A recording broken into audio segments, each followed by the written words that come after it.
This episode of Fuel for the Soul is powered by ASICS. Head over to asics.com and sign up for a one ASICS account. It's completely free, and when you sign up, you will receive 10% off your first purchase. You'll also gain access to exclusive colorways on asics.com, free standard shipping, special birthday month discounts, and more.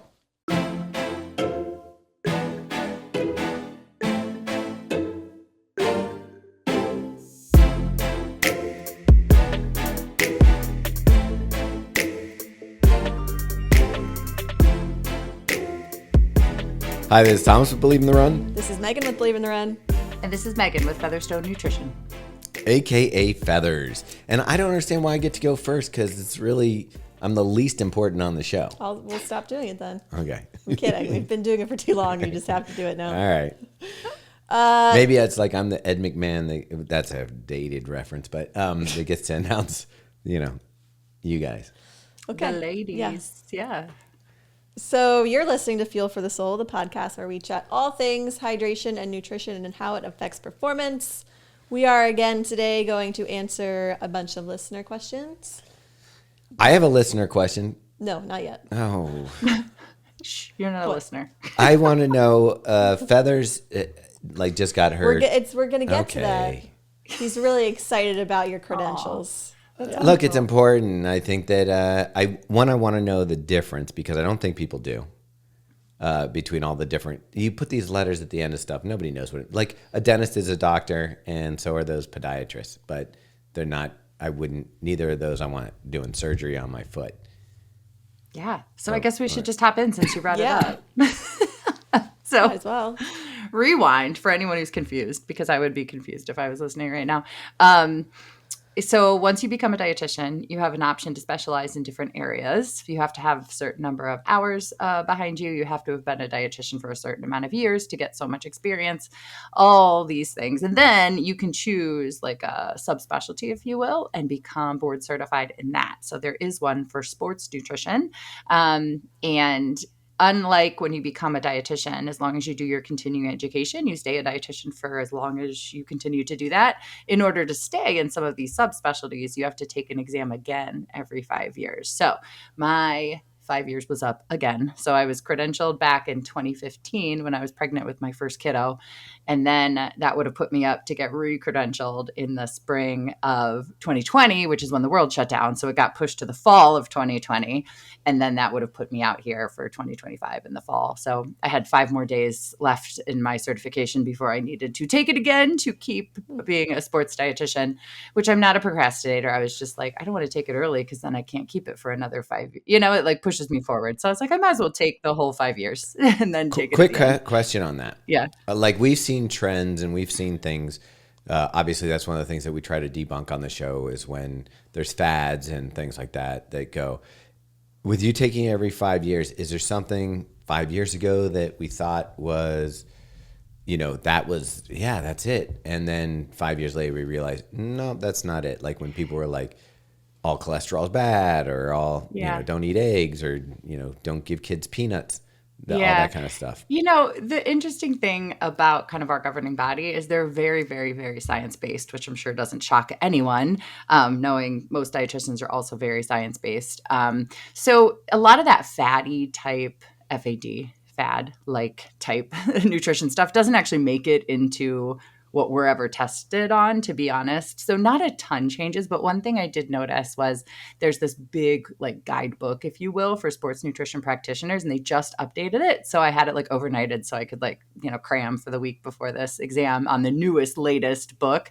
And it was funny because there was a big section on training with low carbohydrate availability and competing high. And that was super popular like 5 or 10 years ago. And now all the research in this book was like, we're actually not finding that this is benefiting performance as much. Whereas 10 years ago, they were like, this might be the new best thing. So there's like little nuances like that have changed over the years. But for the most part, science has been pretty steady behind being a sports dietitian. So there hasn't been anything too earth shattering that's changed over those time periods.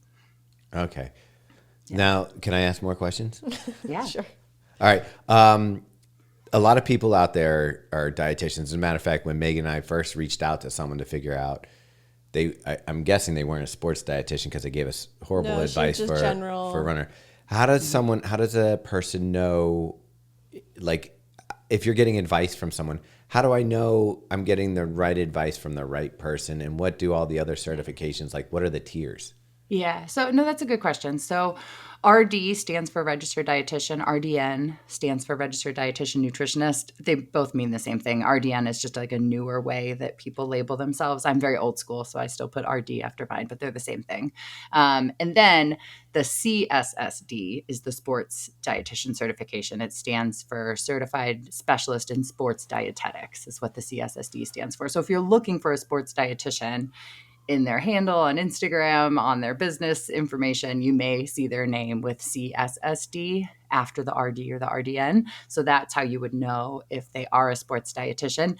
A lot of people will call themselves a sports dietitian without having those credentials. I don't know if that's legal or illegal, to be quite honest. But if you're really looking for someone who's passed this exam, it would be that CSSD past their name. So like when you go to the grocery store and you're looking at supplements and you're like, I want the NSF certified, that CSSD should be an indicator. But then, like, how do I know that, like, on Instagram, I can put anything in my bio I want? I could put it CSSD if I want. Yeah. And there's some great dietitians out there that chose not to get the CSSD certification. So it doesn't mean they don't know what they're talking about by any means. I just chose to continue to, stay educated along these lines and keep that credential. Yeah. Do you check, like, when you see someone giving advice that maybe you don't agree with? Do you go to their bio and check to see if they have, if they have that? Yeah, I'm always curious, like, what is behind this person's name, right? Because some people on Instagram will call themselves nutritionists, but they really are a dietitian. So I'm like, all right, that ups your street cred, whereas some people who call themselves a nutritionist aren't dietitians, and that's a very different background, right? So yeah, I'll look at that kind of stuff. But you're right, Instagram bio is not the end all be all. You actually can go on the CDR website and search and see if someone's a sports dietitian. So like anyone that has like a medical credential behind their name, you can search their governing body and see what they actually have. If you're really that concerned about it, there's a paper trail of all of it. Say I don't want to work with feathers because I hate them eggs, and I want to find somebody who's in your position that has your kind of knowledge. I can go to this website and be like, who in my general area has a certification? Yeah. There's also a group, called ASPDA. Don't ask me what it stands for. American Dietitian. Anyways, it's all sports dietitians or people wanting to be a sports dietitian. So that's like another place you can kind of go look. Oh, cool. Mm-hmm. Yeah. But we're good for another 5 years. I was like, I sure hope I don't fail because that would be really embarrassing. Yeah, that's crazy. Did you have to study for a long time? Or, I mean, I assume because you practice all the time, a lot of it is kind of fresh. But what's really crazy is this means you have 15 years of CSSD experience. Yeah. Well, just 10 because I had to take it the initial and then, you know what I mean? So I've had 10 years. So this is moving into my 15th-ish. I thought you'd taken it 3 times. I did, but the one would be to certify me, and then at 5 years, and then at 10 years, right? Yeah.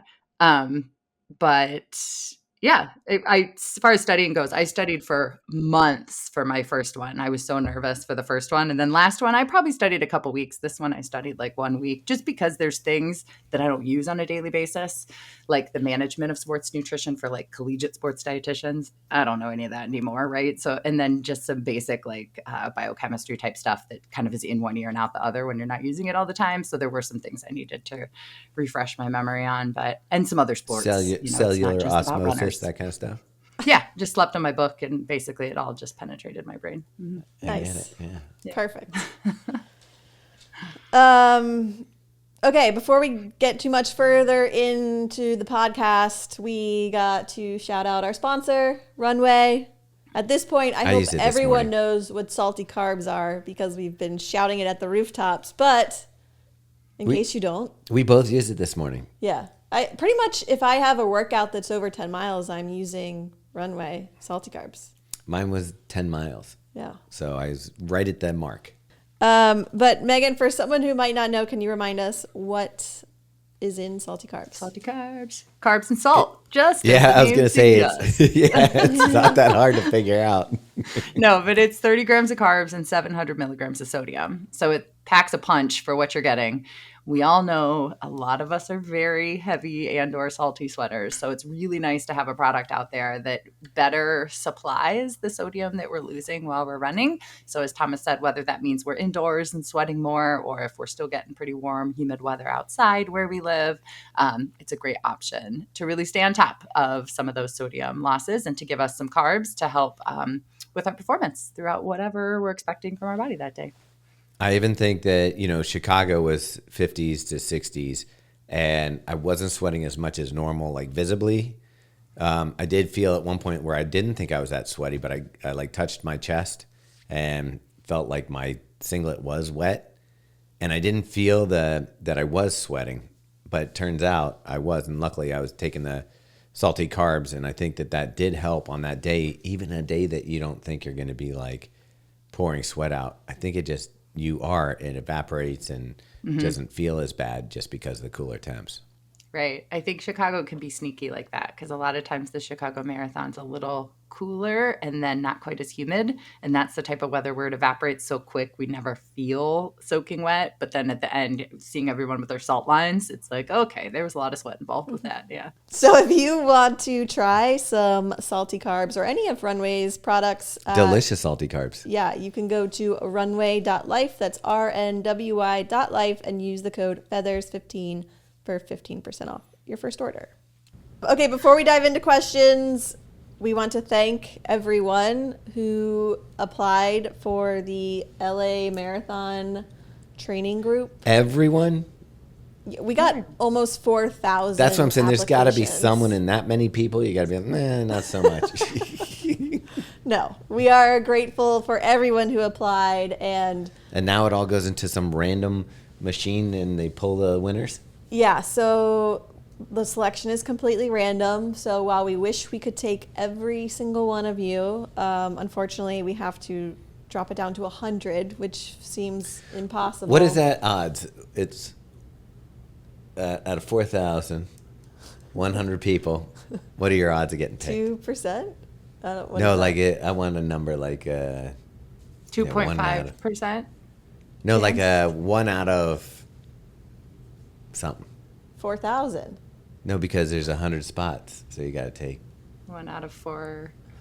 You're really questioning my math. Yeah, I used it all yesterday on the exam. You have a 2.5% chance of being selected. So may everything be in your favor. Isn't that from the what show is that? The movie? What? May it be in your favor. Hunger Games. May the odds be ever in your favor. Yeah. Yeah, there you go. But seriously, yeah, I mean, we're stoked. I never thought this many people would apply. Sloan told us the first day that over 3,000 people were going to apply, and I laughed at her, and she made me keep checking the number to tell her when she was right, and sure enough, she was right within like 48 hours. I told Meg, and Meg, I was like, I think you'll get 1,000 people. Yeah, and that's what I was she was like, no way. She goes, we'll probably get like a couple hundred.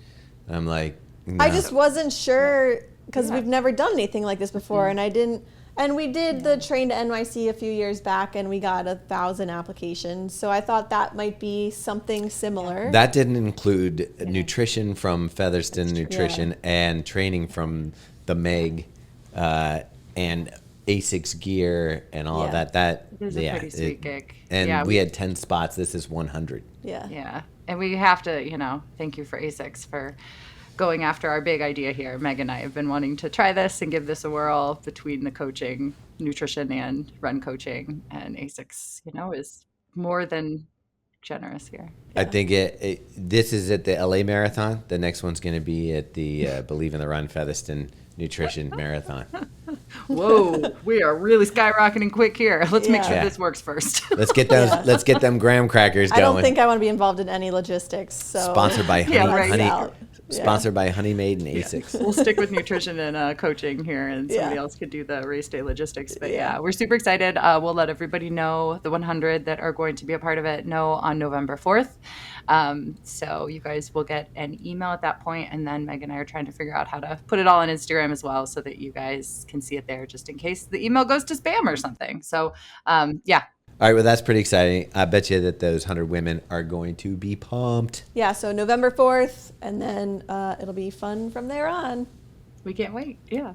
Okay, a new report came out Uh-oh. about lead in protein powders, which we've chatted about before, but I guess this is yet another one. Yes, it feels like Groundhog Day in my inbox again. I literally was like, is this same study back out? And then I was like, no, someone else is doing the same Why do crazy they study. keep putting lead into protein? Okay, see, these are the type of people that are DMing me, Thomas's. Why are they doing it? This is a government conspiracy. They want us to be magnetic, even though lead's not magnetic, but I don't know. Maybe they want us to be heavier. If you want like a really more serious in-depth conversation, go back to episode 98 where we really dive into this whole thing, but it's the same basis as what we covered back quite a few episodes ago. So if you guys remember, sometimes there's like a law out in California called Prop 65, and they define different thresholds of what is not safe for people to consume. And it's just a very different threshold than what scientists in our governing body have decided are safety thresholds. So Isn't just it like also based off of like more like paint and pipes and stuff that is non-organic that is putting lead into you?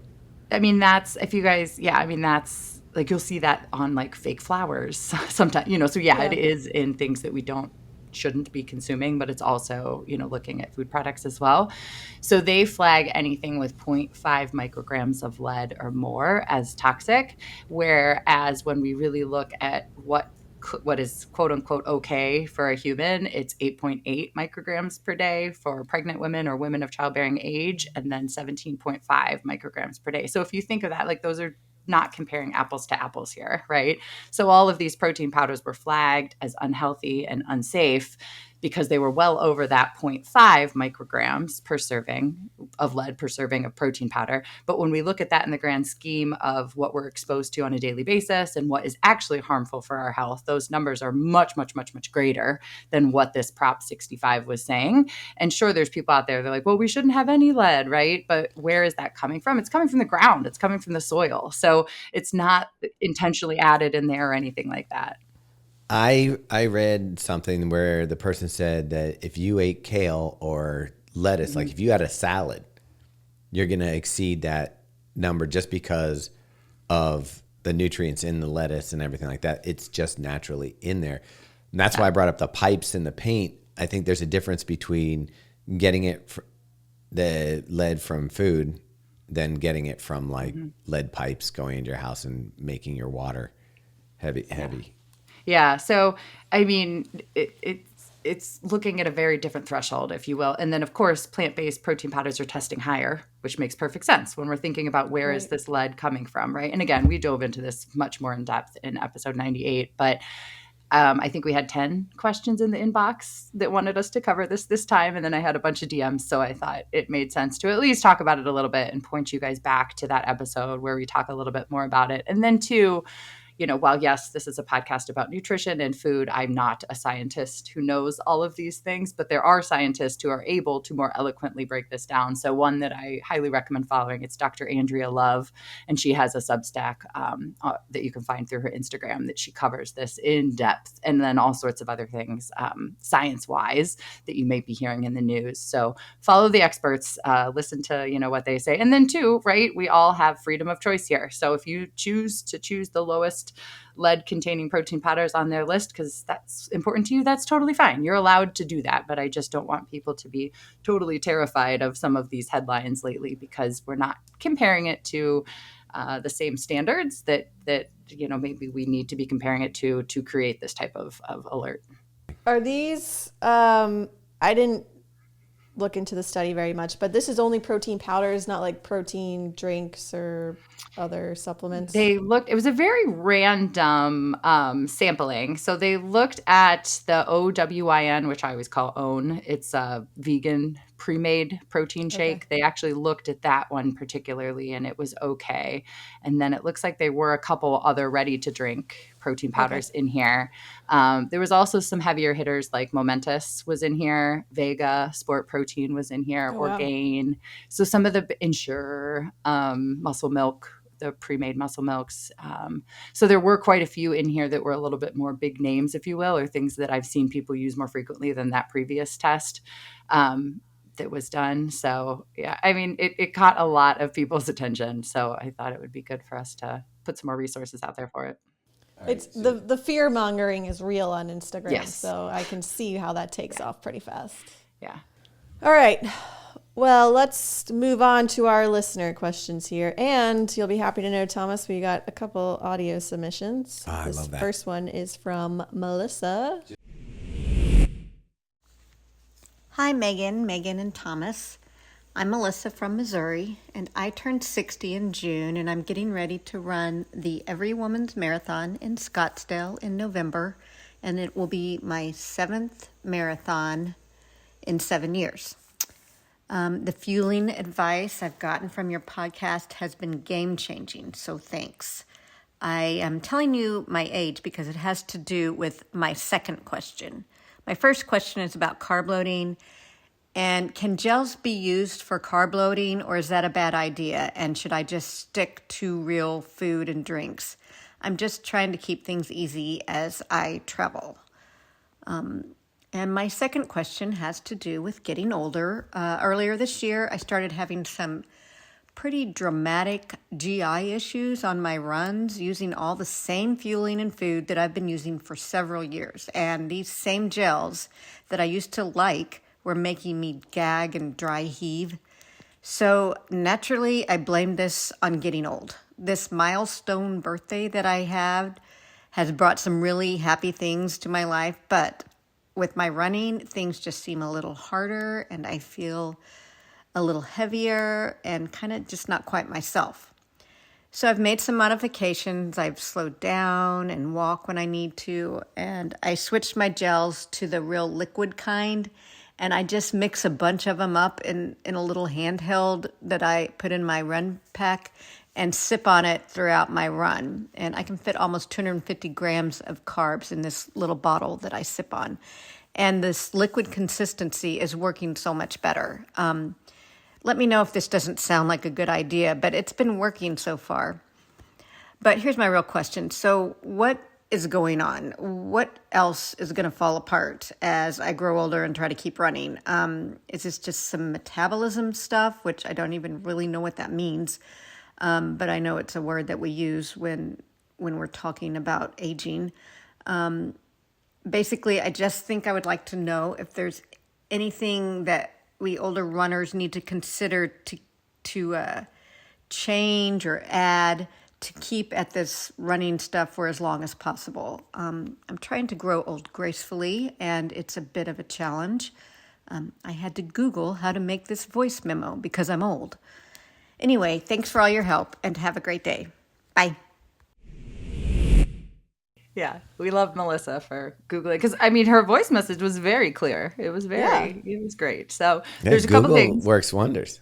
Yeah, a couple things that she's wondering about. First and foremost, can she carb load with gels? Sure, you could certainly carb load with gels, but I'm not sure why you'd want to if we're gagging on them and don't really like them on a daily basis. So I would suggest instead of gels, Gummy find bears. yourself, like some gummies, some gummy candy, some fruit snacks, some juice, some sports drinks, like anything like that would have some simple carbohydrates in it.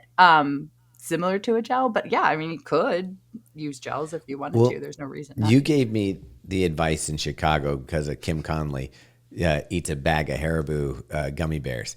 And I hadn't thought about it, but it is a great little treat. And you don't think about it because you can eat it almost like popcorn throughout the day. Just keep it in your bag and just make sure that you're getting it in.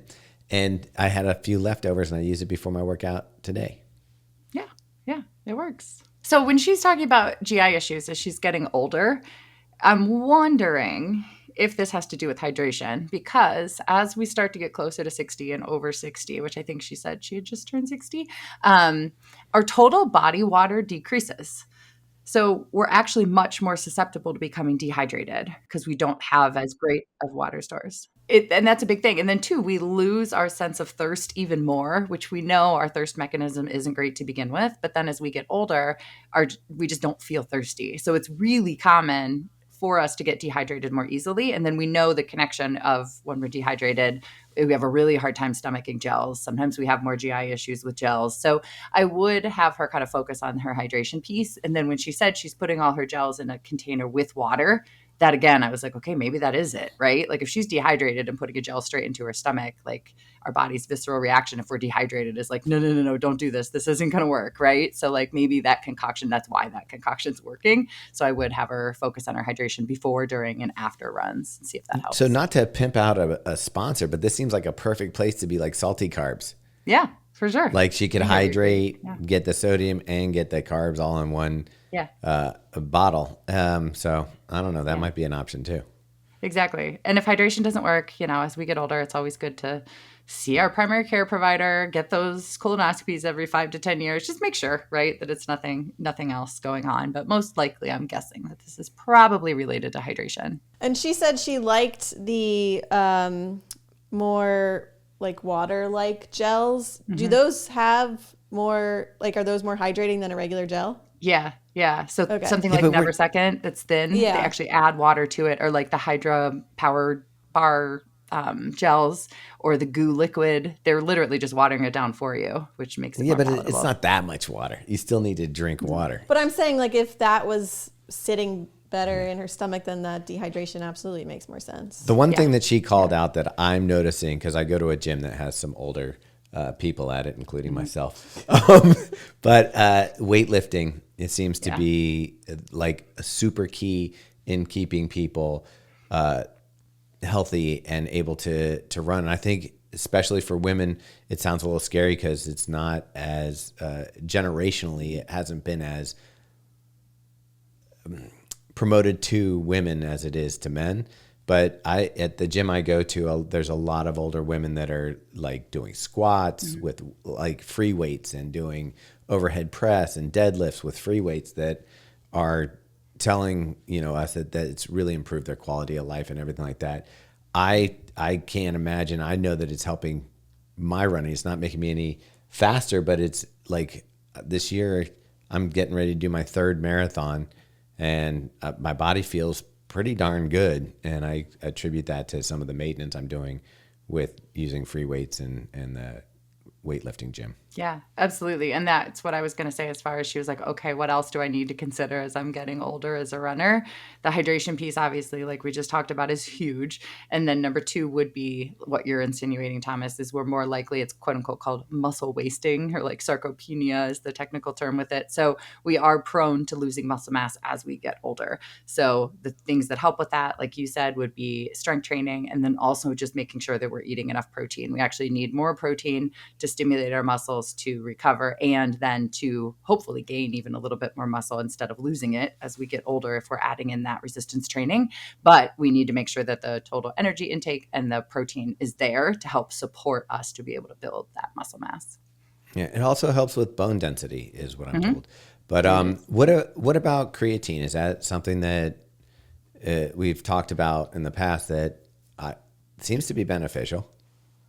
Yeah. So creatine is going to load our muscles with more creatine, and we have an energy system for like shorter bouts of movement, the creatine phosphate system. So if that's loaded, then we can create like heavier, more explosive movements in the gym, so that hopefully we can then gain more muscle mass. But then they're also looking at studies of creatine that could have some other potential benefits, right? As we get older, both like brain health type things, and then muscle health and bone health. So there is a lot of ongoing research about that for sure. All right. Our next question is another audio submission from Becca from Hawaii. Aloha, my name is Becca and I'm living in Hawaii. I love the podcast. I've been listening since the beginning, and I've taken almost an hour and a half off my marathon time over the last 4 years, and I'm currently training to try to BQ at CIM. Training and racing are going great. I'm practicing fueling and hydration. I'm using more scratch and salt tabs for my workouts that I'm going to be using on course. But last year I was diagnosed with Crohn's disease, and things have been going fairly well with my current treatment, with technical remission on my last colonoscopy. But over the last 2 months, I've been struggling big time with fueling outside of my runs. My diet has been powered almost solely by Pop-Tarts, bagels, cereal, and peanut butter sandwiches, with Fairlife shakes to supplement. I've had no appetite, and anything more than those simple carby foods makes me feel bad with Crohn's-like symptoms, and at this point, it's become an aversion to try eating anything else. I've never had any food issues prior to this. I do take a multivitamin, but I know I need more protein and veggies for nutrition. But do you guys have any recommendations on how to ramp up my overall food intake with foods that are easy on the stomach? Sometimes I finish my workouts at 8 p.m. and have zero want for any food. Is it okay to just eat some grams and a Fairlife shake after workouts before going to bed? After long runs, my stomach is a mess the rest of the day while I recover. Other than that, my body feels good. My gut feels good while I'm running. It's just mostly an after workout type of issue. I haven't lost any weight, and I think I'm getting enough calories from mostly just the carbs, but I'm really worried about underfueling since I do have a history of 6 bone stress injuries. That was more of a mechanical issue than a fueling issue. I really want to stay healthy and improve my diet to fuel myself for my big running goals. Mahalo for any help to be able to eat more or at least better quality. Thanks a lot. So while Becca specifically has Crohn's, which is an inflammatory bowel disease of our small intestines, which makes this even harder for her, I think a lot of people can probably relate to the question she's asking, because a lot of times when we're running, foods just don't sound as appealing, or maybe we can't eat as much fiber because it doesn't agree with our GI tract when we're running constantly, and as we start to get dehydrated and all that kind of stuff. So I think both for her with Crohn's, but then for anybody else who kind of feels for this, right? Like, is Pop-Tarts and graham crackers and white bread and bagels? I get this question a lot. Is this okay? So I think big picture is, calories are king, calories are queen, right? Making sure that we're eating enough total energy to support our training is first and foremost. Number one, right? That's what's going to keep us healthy, keep us from getting injured, allow us to mentally and physically endure this training cycle and be present outside of it. So, if first and foremost, she's got to eat what is going to agree with her body and, make sure that she's getting enough total energy, which it sounds like she's pretty sure she is. So check the box on that, right? And then the next thing would be, especially with someone with Crohn's, sometimes when it does flare up, which it sounds like hers is under control, we don't absorb our micronutrients as well. So we're more prone to low vitamin D, low ferritin, low B12, different things like that. So staying on top of regular blood work would be super important for her. And then too, if she's really concerned, she could sit down with a sports dietitian, even one time if she doesn't want to do ongoing coaching, and just take a look at, this is really what I'm eating every day. Like, what's missing? Are there 2 or 3 specific foods I could add in to just be confident that I'm getting what I need? That's certainly something we could help with. But then too, a lot of times we can digest and tolerate more fruits and vegetables if they're blended. So after her 8 o'clock workout at night, maybe she could make herself a smoothie and put some berries and a little bit of spinach, because when it's blended all up, typically our body doesn't have to work quite as hard to digest it for us. So she may find that she would tolerate fruits and vegetables better that way. Or maybe she could add that smoothie in at breakfast. Or then too, fiber is super important for our overall health, but if fiber really bothers her symptoms, something like, a squeezed juice, right? Like an orange juice or something like that would be an option. We're just not getting that fiber, but that actually might help her. But then she could get some of those micronutrients from it. As far as protein goes, sometimes we digest like ground meats better than like tough meat, so something like that. Maybe she could do like the bison skillet that's on our website that just has rice and some sort of ground meat, obviously bison in that one, and just some other things. Maybe she can find something just really simple like that would help her get more protein in. But I think overall, check the box that you're eating enough, and then, kind of use some of those little strategies if you can. And then maybe there's days where you don't have a long run or workout the next day, so you can add in more of certain things. And then there's other days that are more simple. You just got to find your routine that works for you. I like the idea of hiding things in your smoothie, because I feel like that's a that's a really easy way to get like you're saying, like a bunch of spinach in, like, and you're not going to taste it if it's blended up with some berries. I'm going to start hiding stuff in your smoothie. Or like Sloane's favorite mac and cheese that I make all the time has butternut squash pureed into the cheese sauce, right? Like, I can't imagine she wouldn't tolerate that. So even just things like that just get a little bit extra of certain things into your day. All right. Our next question is from Meghann Goodman. She said, "Hi, Meghann and Thomas. First as a runner that struggles with my iron levels, I want to thank you so much for all of the content and information you have shared about what runners need from an iron perspective. It has been so helpful, and I have learned way more from you guys than I have from my doctor. Actually, I've been able to advocate for myself with my doctor and hematologist because of the podcast, so thank you. My question centers around iron absorption and timing. I am on a daily iron supplement, but I can't seem to get my ferritin to consistently be anywhere above 15 or 16. I'll manage to get it up from one blood test, but then by the next one, it's back down again.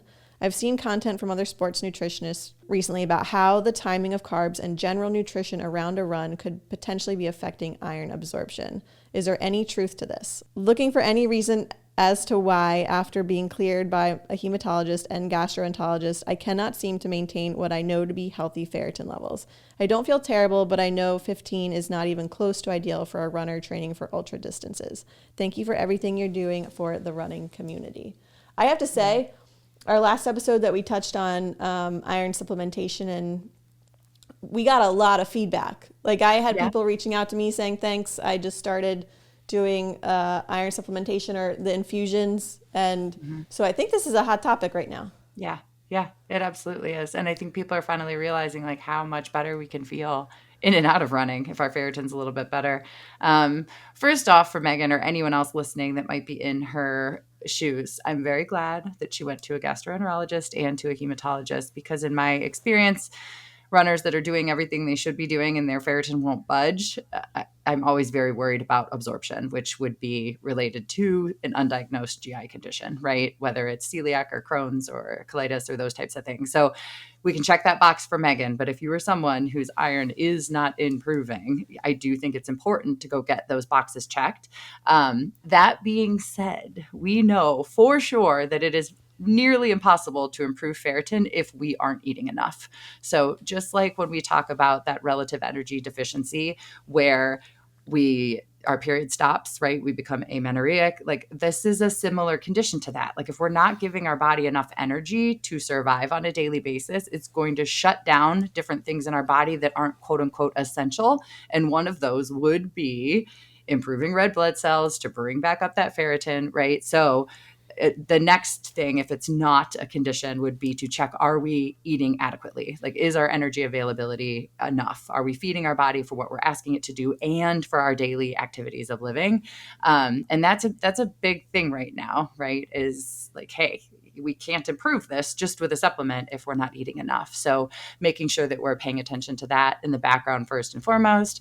And then secondly would be the timing piece that Meghann brought up is, iron is really finicky as far as absorption goes. We only absorb like 5 to 9% of the iron we consume. So we're looking at these iron supplements with 100 milligrams of iron and our body's not absorbing nearly that much, right? So we need to help our bodies and optimize the timing of it, what we're doing around it to try to make sure that we're helping our body to absorb the most that it can. So the things that are helpful with absorption are vitamin C. So a lot of iron supplements already have that in there, but if they don't, you could take it with a glass of orange juice or fortified with vitamin C apple juice if you don't like orange juice, or some fruit that's rich in vitamin C, or even with a vitamin C gummy, right? If you just want something quick. Other things that help is the heme iron. So if you aren't opposed to taking a supplement that has some heme iron in it or eating red meat, that can help increase it a little bit faster as well. And then there's a lot of things that decrease absorption of iron. So we've talked about this a million times on here, but calcium, magnesium, zinc, they all compete for absorption with iron. So we don't want to take any of those. So if we're taking our iron at night with our magnesium, not good. We need to change that, right? Coffee or tea. So we don't want to take it within an hour of our coffee or tea. A big meal can decrease absorption. So most of the time I'll tell people to take it like an hour before or 2 hours after a meal to kind of help with that. We also know we have a hormone in our body called hepcidin that increases after we run, that decreases our absorption of iron. So if we can time that iron before a run or immediately after the run or way after the run, that might be better. So as you can see, there's a lot of complexity around this. So it makes sense that it can take some time to increase our iron levels. But I think it's important that if we're struggling with it, we take a look at all of those things and try to optimize them and keep on top of checking it. So, when it's low, I think it's fine to check it every 3 months to see how we're responding and make sure that we can tweak things and do things as needed to improve that. Meghann, you've had ups and downs with your iron levels and ferritin levels. You don't eat a ton of red meat. Actually, you eat very little red meat. What has been the way that you've managed yours? I tested a few different supplements with Meghann and I started working together, but the one that I found that works for me the best is Hemaplex, specifically the sustained release pills. And I take them right before bed. So I don't take anything else like a magnesium or anything that would compete with it. And I have just found that if I can consistently take that, my iron levels remain high. So that's been like my go-to. And if my iron level goes down, honestly, it's because I've forgotten to take in my supplements. Yeah, mine tanks when my compliance tanks. Like I'm Yeah. notoriously horrible for like, I don't need to take it anymore. And then I'm like, oh, right, that's my fault. And especially as like now I'm getting into some high mileage training for the marathon project. Like I know it's so important. So it's just like a habit that I've built into bedtime is take this. Okay. And I do take magnesium at night. So I stopped taking my iron. Now, as a man, I have less issues with low iron and ferritin. As a matter of fact, usually when I get tested, it's pretty good. But I do like to take, I have like a lesser iron pill than Meg's Hemaplex. When should I be taking that? Obviously, you just said not around a meal, so not around coffee. So mornings are out. Dinner time's out. I'm going to take the magnesium when I go to bed. Am I looking for like that hour after dinner to pop an iron pill every once in a while? That might not be a bad idea. Yeah. And we should probably look at yours again. Your iron labs said we're trending down. That's why I had you start like a lower dose because you were feeling fatigued. And I was like, this is not your normal level. Like it wasn't technically low, but it was low for you. Yeah. Yeah, I think it was probably like 70. No, I think yours is always like 150. That's what I'm saying. I said it was probably down to 70 or something. It's good. It's good, I it's one of those things, like you said, it's compliance. Like I neglected a little bit until I'm like feeling fatigued, and I just realized ramping up my mileage right now, maybe I should be paying a little more attention to it. Yeah.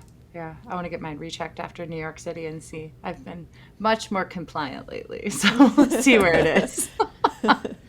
All right, so that does it for this week. Thank you all, as always, for listening. And if you have a question that we haven't answered, you can send us an email at fuelforthesoulpodcast@gmail.com.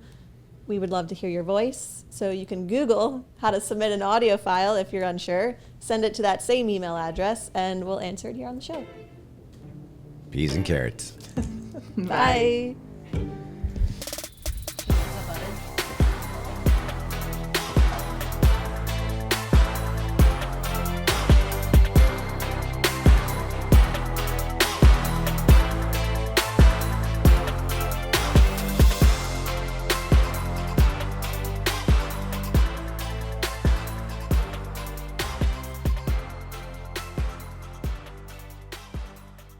Remind me, I got to bring in the toolkit because your chair does some stuff it's not supposed to do.